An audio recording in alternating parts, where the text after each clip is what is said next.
Siku. I'm a deputy with the Rankin County Sheriff's Department. I'm the supervisor over the K-9. Today we're going to show y'all some different disciplines that the police K-9s do when it comes to tracking, obedience, apprehension, detection, so that you can have some kind of understanding what these dogs do and what they go through to accomplish these missions. So we've laid the track out here in the grass for the dog to find and follow. He'll be rewarded as he follows this track with a piece of pipe, which is his toy. This dog's name is Iwan. Iwan's handler is Deputy Centel Easterling. So we're going to show you how the tracking is done. What Deputy Easterling doing now is he's going to put on a tracking harness.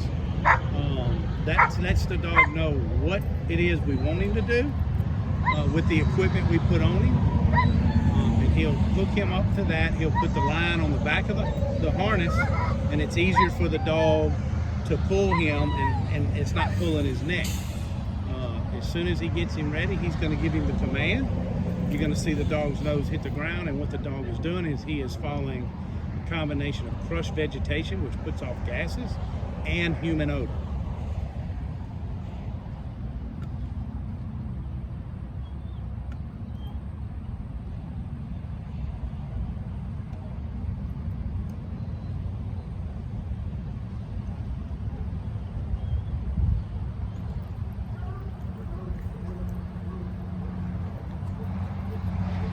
See the dog's nose in the ground, tail's wagging. So that's his first reward that he got. We do that in training to make sure we know that they're staying in the odor and doing what they're supposed to do.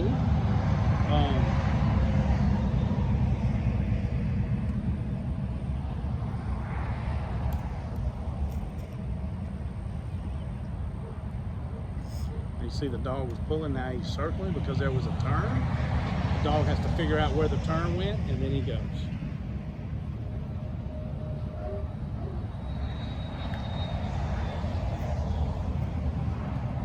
Now he's gotten out of it, you can see.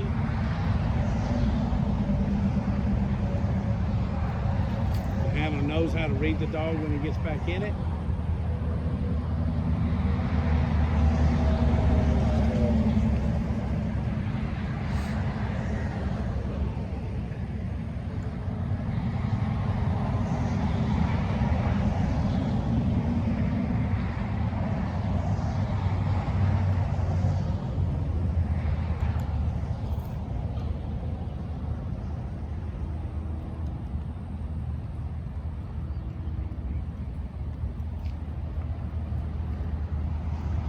And there's the end of it. So you see how the dog's nose stays on the ground. He follows the odor. The handler can read the dog, sees the body language when the dog gets out of it. He knows to stop, let the dog work it back out. He reads the dog, he sees the dog when it's back in the odor, and I'll think it's playtime.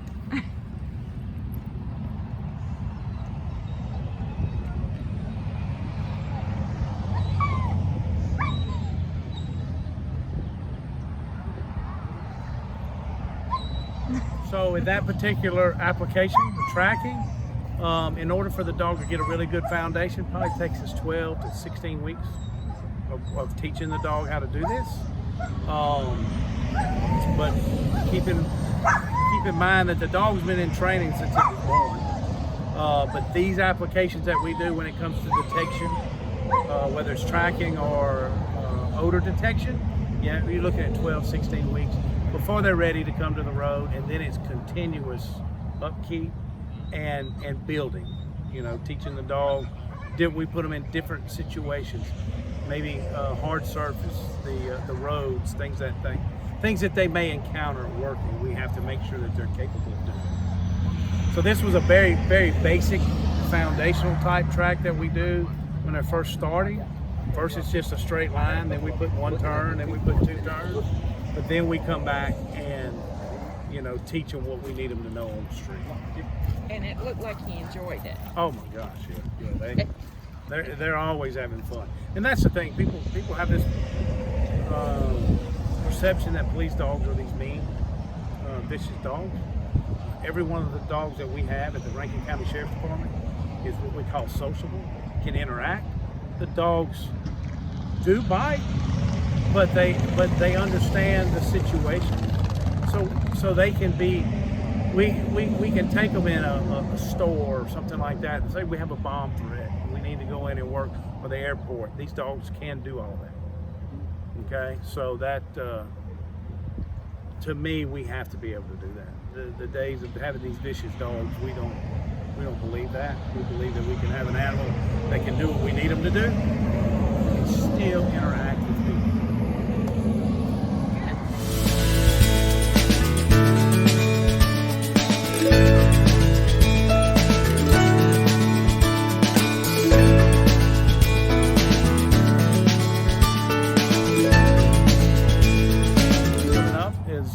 His name is Fox. Fox is another Belgian Malinois like the other one. Deputy Ronnie D. Sales his handler. And so we're going to show you some obedience stuff with that dog. Once again, everything's done for a reason for the dog. Something to motivate him. Once again, it's a piece of pie. It motivates him. And I think you can tell that he really, really likes that. You know, with the police dogs, with what they do, we have to have complete and absolute control of it all the time. And so that's why we do obedience to make sure. So just do your little small routine. Do some walking control.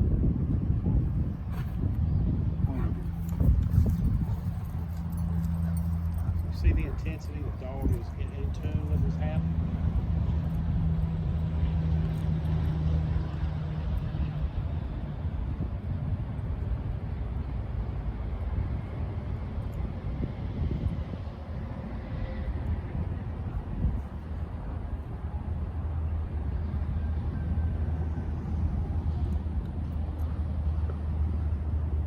This is what we call just healing.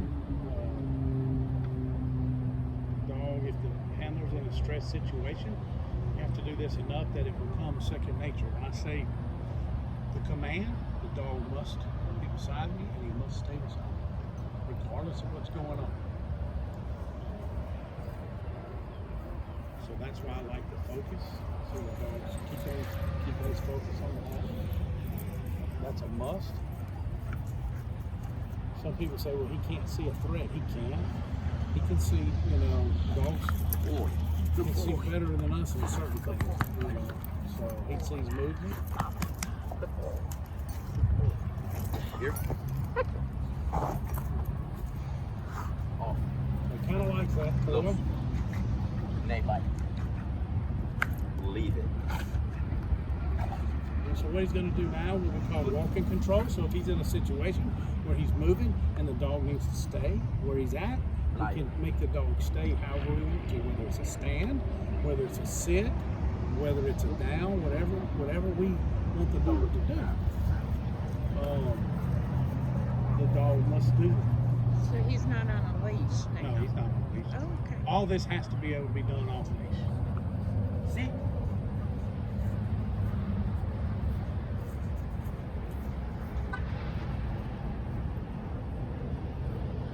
He did the healing earlier with the leash, but we always go back to foundational stuff so that the dog's not allowed to make a mistake, so he doesn't know. But this dog can do it either way, so we switch it up. We don't always do the same thing.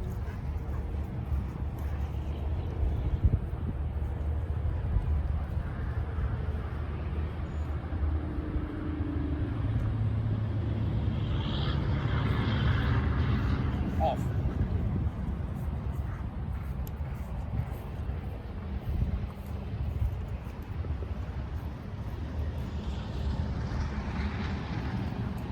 This dog is an exception of the age thing. I got this dog when he was 14 months old. But he possessed everything that I was looking for at 14 months old and pretty mature. So we got him. And how old is he now? 3. 3.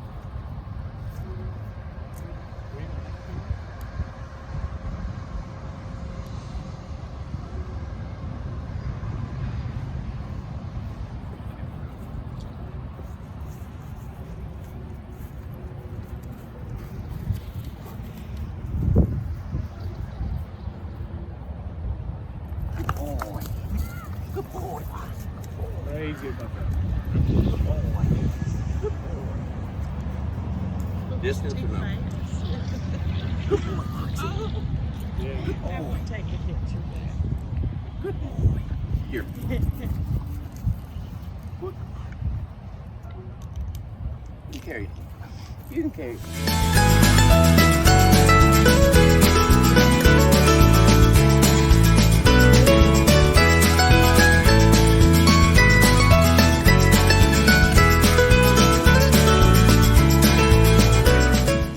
Some of our dogs are a little better at tracking than other ones. Some of them are better at detection work than other ones. They can all do it. Some are just stronger in it, and so we utilize that. Having the amount of dogs we have gives us that ability. Is every dog trained to sniff out everything or just certain? So we have all drug dogs, and then one explosive dog, one explosive detection dog. You know, we have that dog because, I mean, take the library for instance, somebody calls it a bomb threat. We want to be able to go in there with the dog, clear it, and y'all get back to business. You know, so the sheriff thought it was a good idea for us to have at least one to be able to clear those type things. Of course, the drug dogs are used a whole lot more. Thank goodness.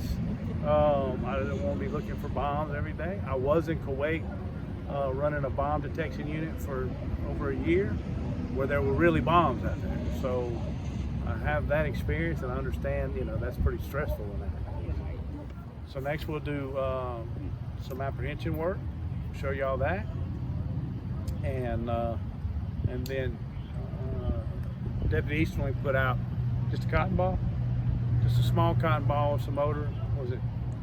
Cocaine? Small cotton ball that's just got cocaine odor on it. And we'll see if Fox can find it. Foot. Step.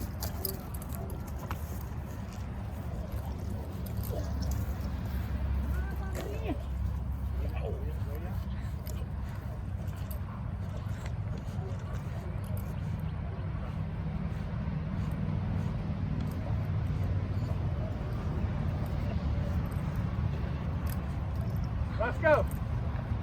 Los. Foot. Foot. Live. Foot. Off. Live. Live.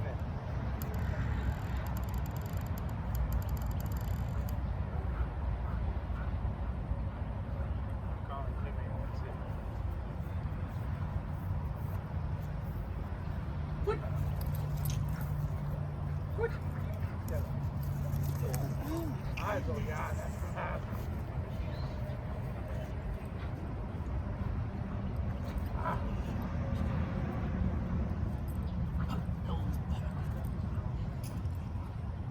There we go. Good boy. Oh, my man, Zoya. That's good. Yes, good. Good. Good. Let's go. Los. Foot. Forward.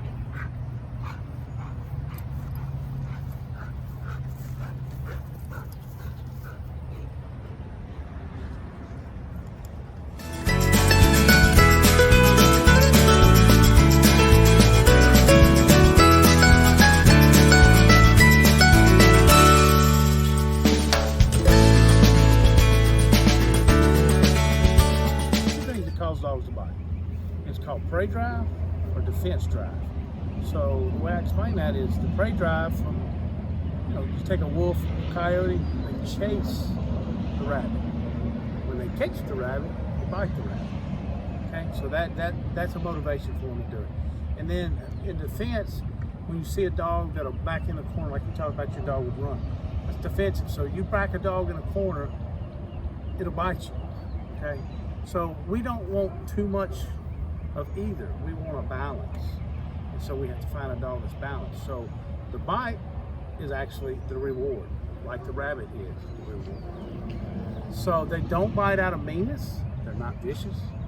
They just know that, hey, this is what I do. I get to bite. Right. And I literally, on the street, I could send Roscoe on a suspect He could bite him, I could make him let go.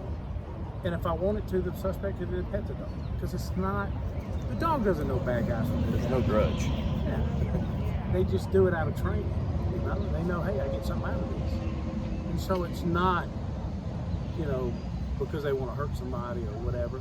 They don't know. They don't know bad guys from good guys. They, you know, they don't know. Okay. So we can't expect dogs to reason like that. You know, so they learn from situations. Give you a prime example. When I'm working and I'm on the interstate and I turn my blue lights on, my drug dog gets kind of excited because he knows, hey, I might get to search this car.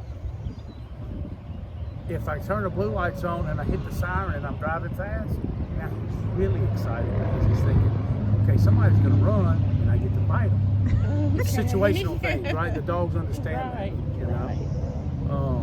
So we'll go ahead and let Fox do the detection part, Okay. and we'll walk on out there. Every dog can smell explosives. Every dog can smell drugs. It's teaching the dog to smell it and respond to that odor.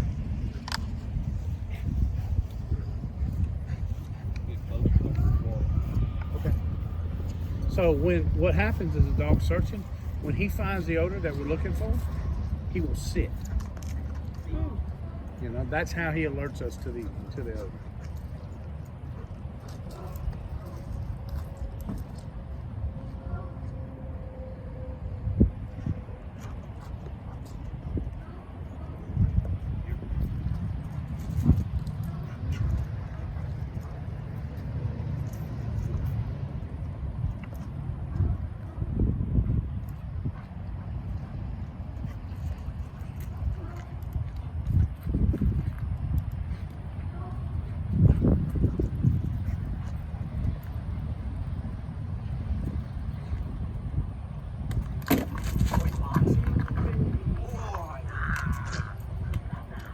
So, like again, the handler reads the dog like in the tracking. He sees the dog's change of behavior. He knows that the dog has come into the odor.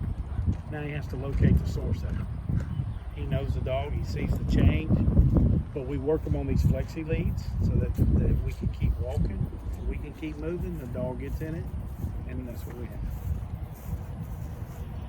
And so that's just a piece of cotton that's got the scent of cocaine, which is not very strong because it's on that. So you can imagine if somebody has a bag of it, it's no problem for the dog. You know, our dogs have located drugs that have been concealed in gas tanks and tires, all those stuff. So the dog's noses are really, really good. With technology the way it is, for years they have tried to come up with a machine that can detect these substances better than a dog, and they've yet to even come close. So they I don't know why they keep trying to do it, but it's not ever going to happen. You're trying to take a piece of machine to make it do what God created. It doesn't work. You know, you make a computer think, but you can't make a computer smell and outdo that. So, you know, we rely on these dogs heavily. These dogs seize enough drugs and currency and assets that it never costs the taxpayers a dime. It's all paid for with drug seizure. And so, although the drug seizure, it belongs to the residents of Rankin County, but there's no tax money involved when it comes to the dogs, to their food, to their vets, to our equipment, our vehicles. All that's paid for, you know, with drug seizure money. Every one of these dogs we have what we call dual purpose, that can do the tracking, the apprehension, the detection work, all that, are $15,500 a piece. Very expensive.